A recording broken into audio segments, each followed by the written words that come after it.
Борынгы Болгар шәһәре мөселман форумын уздыру өчен традицион урынга әверелде. Илнең төрле пишмакларыннан килгән катнашучылар рухи яктан үсеш ала һәм ислам мәдәниятенең бай тарихы белән таныша. Быелгы Бөтен Россия форумы мөселманнар өчен аеруча әһәмиятле. Идел Болгарында ислам кабул ителүнең 1100 еллыгын бәйрәм итүнең рәсми башлангычы булып тора. Съезд Татарстаннан, Мәскәүдән, Ленинград, Свердловск өлкәләреннән Кузбастан 60 дин тотучыны җыйды.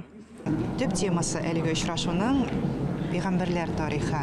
Ләкин инде 1100 еллык хакында без сүз алып барабыз икән, һичшиксез безнең программада безнең борынгы бабаларыбыз ислам динен рәсми рәвештә кабул иткәнче ничек яшәгәннәр, монда нинди тормыш булган, алар динне никадәр дәрәҗәдә белгәннәр, алар аны каян белгәннәр, кем алып килгән аларга аны.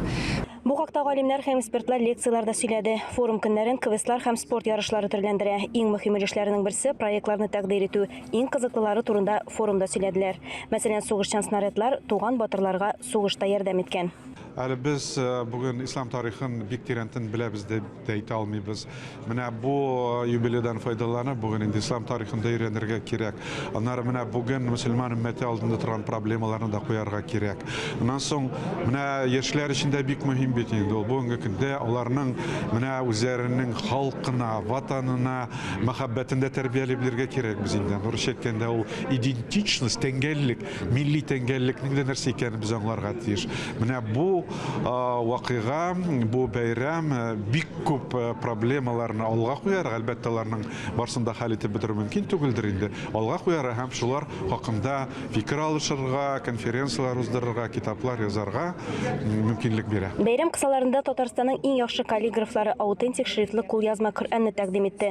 Моннан тыш онлайн мәдрәсә рус телендә һәм Дарул Кутуб электрон китапханәсен ачу планлаштырыла.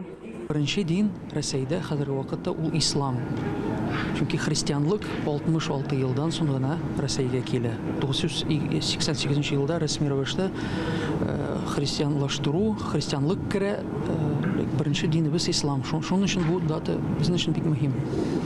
Бу елга планнар күп. Бөтен Россиядән яшьләр өчен форумнар үткәрергә, фәнни китаплар һәм фильмнар чыгарырга. Алар арасында Ибн Фадлан да бар. Алия Галиуллина, Валентина Васильева, Айрат Каюмов, Татарстан яңалыклары, Болгар.